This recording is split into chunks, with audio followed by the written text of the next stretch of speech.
difference between what kids see in China and what kids see here? Senator, TikTok is not available in China. It's a separate experience there. What I'm saying is... But you have a company that is essentially the same, except it promotes beneficial materials instead of harmful materials. Ngayon, pag-uusapan natin yung nangyaring hearing doon sa mga CEOs ng mga social media. And specifically dito, doon sa sinasabing nagpo-promote ng good things yung China versus doon sa TikTok ng US. This is Pinoy Extreme. Let's do this. This is Pinoy Extreme.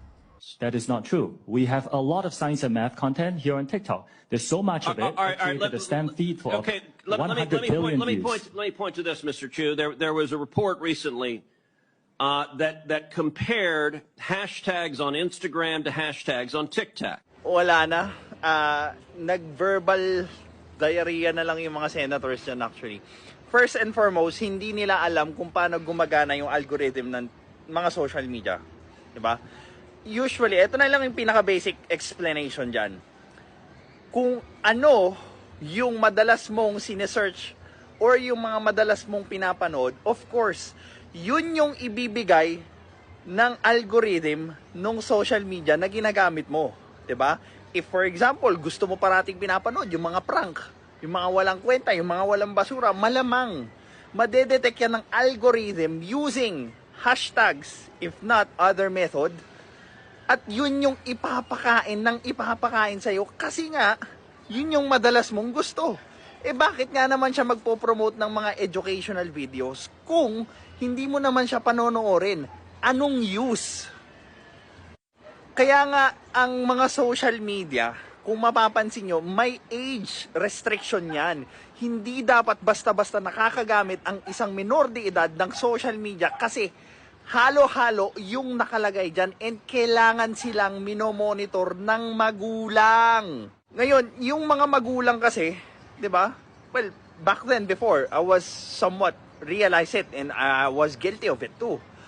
Ginawa nilang pamalit or ginawa nilang easy fix yung cellphone para tumahimik yung mga anak nila. And now, eto na yung kabayaran nung pag-neglect nila doon sa pag-aalaga ng anak nila. Ang social media is a double-edged sword. You will learn a lot of things, you will experience a lot of experience, and you will be able to connect with a lot of people too. But ang drawbacks niyan is hindi lahat ng mga kasalamuha mo dyan sa social media ay mabuting tao. Kaya nga, yung mga susceptible nating mga anak, dapat ginagabayan natin sila at hindi natin hinahayaan na gumamit lang sila ng social media nang wala nating supervision. This is Pinoy Extreme. Have a good day. Hinarang at sinilaban ng hindi pa mabatid na armadong grupo ang isang bagong unit ng pampaserong modern jeepney sa National Road, Barangay Dahican, Katanawan, Quezon. Ganito ba gumalaw yung mga grupo na may ayaw sa modernization? Bagong-bago lang. Yung modern jeepney, susunugin nyo, malamang it's a loss for the co-op. And mahihirapan yung co-op na bawiin yun. This is Pinoy Extreme. Let's do this. This is motherfucking Pinoy Extreme. Report na nakarating sa Campo Crame, binabagtas ng PUJ ang kahaba ng nabanggit na highway alas 7:30 kagabi nang patigilin ng tsuper na si Carl Bayer Villanueva ng 4 na kalalakihan na may dalang mga short firearms. Sa pahayag ni Villanueva sa Katanawan Municipal Police Station, pinababa sila ng kanyang mga sakay at inanunsyo ng mga armadong suspect na ito ay hindi hold up basta't pumalikod na lamang daw sila at sumunod. If that is not a hold up, ano yun? Economic sabotage? Kasi palulugiin mo yung co-op eh. Matapos nito'y hinagisan ng Molotov bomb ang loob ng modern jeep at dito na ito nagliab at tuluyang lamunin ng apoy. Tupok na tupok ang modern jeepney na pagmamay-ari ng Gumaka Transport Cooperative. Nagsasagawa na ngayon ng follow-up at masusing investigasyon ng pulisya kung ano ang tunay na motibo at kung anong grupo ang sangkot sa panununog sa isang modern jeepney sa Katanawan, Quezon kagabi. Ngayon, sino ba yung madalas nanununog ng mga heavy equipment sa probinsya? Yung mga nangingikil sa mga kumpanya, 'di ba? Sila lang rin yung mga grupong 'yon.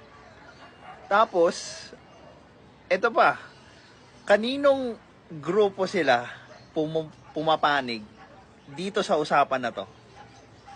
Makikita mo na kagad dun sa mga rally, di ba? Andun na yung mga banner nila. So, it's very easy to associate them dahil sa action nila mismo. No-brainer na yung gagawin mo dito para i-associate yung actions doon sa grupo dahil madalas nga nilang ginagawa yun. And ang masakit pa nito, if ever dumami yung ganyang insidente and magtagumpay sila sa ginagawa nila, ang magiging dahilan nila is, look, nagfe-fail yung mga co-op natin. Bakit? Kasi nalulugi sila eh. Pero, hindi nila sasabihin or hindi nila aaminin kung bakit sila nalulugi. Eh, kagagawan din naman nila yon kasi pinagsusunog nila yung mga bagong biling modern jeeps. This is Pinoy Extreme.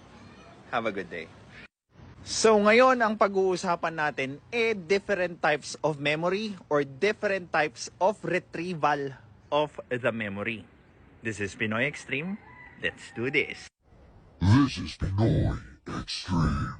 So, isa sa pinakamagandang studies ni Tolving is yung tatlong kinds of memories, which is semantic, episodic, and procedural.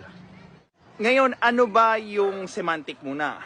Yung semantic memory is usually memories that are based on facts, or yung mga nababasa natin sa libro, natututunan sa dyaryo, so on and so forth. And yung episodic is yung mga memory na nai-store natin or natututunan natin based on the episode or the event itself, which is like, for example, birthday, graduation, kasal, binyag, nabasted ka, napahiya ka, so on and so forth. And yung pangatlo is procedural memory, which is yung mga bagay na nai-store natin tulad ng methods or kung paano gawin, yung technique, so on and so forth. Ngayon, may napansin siya nung sinubukan niya ito sa klase niya. Like, nagbigay siya ng 20 words and after niya ibigay yung 20 words, tatry niyang ipaalala sa mga estudyante niya at usually 10 lang yung naaalala ng mga estudyante niya. Ngayon, binigyan niya ng hint yung mga estudyante niya na try to categorize the words into either color, species, or yung kung paano sila ginagamit, so on and so forth. And nag-appear na mas naaalala ng mga estudyante niya yung words kasi it's better categorized doon sa isip nila. And, surprisingly, ganun din ang nangyari sa episodic. So, yung episodic naman is nakagrupo siya base doon sa time ng pangyayari or doon sa circumstances. Like, for example, nangyari ba siya sa bar, sa jeep, sa bus. And yun yung naging category on how we usually pull up yung memory na episodic. Ang kagandahan kasi doon is yung pagkakategorize ng memory mo, nagagamit mo para mas madali mong mahugot yung knowledge kung kailangan mo. Pero of course, may drawbacks yan. How? Like, pag nag-away kayo before ng jowa mo, kaya nga, di ba sabi nila may kasabihan, ang pinaka magaling na archaeologist babae. Kasi magaling daw sila magkalkal na nakaraan. So, I don't know, eto hindi ko pa alam. Are girls or women better at episodic memory? And maybe men are better in semantic or procedural memory. Kaya nga, ito rin yung dahilan kung bakit kayo paulit-ulit na nag-aaway ng jowa nyo tungkol doon sa problema na supposed to be tapos na. Kasi yung episode doon sa utak niya, naaalala niya, and yung emosyon, yung bumabalik sa kanya. Remembering is mental time travel. Ngayon, may dalawang bagay na pwede kang iuwi after mo mag-mental time travel. Unang-una, yun yung lessons nung events or yung emotions na dinala nung event. Usually, ako, gustong-gusto kong nagta-time travel pabalik dun sa mga events wherein andun yung saya, andun yung magagandang memories ng mga taong nakasama ko, especially nung mga nauna na sa atin. And hindi lang basta yung memories nila yung gusto kong ibalik sa kasalukuyan, kundi pati yung lesson na binigay nila sa akin. And yun yung nakakatuwa and nakaka-inspire every time na magbe-mental time travel ako sa nakaraan para ulitin yung memories and ma-share ko sa future generations yung lessons na naibigay sa akin ng memory na yun. This is Pinoy Extreme. Have a good day.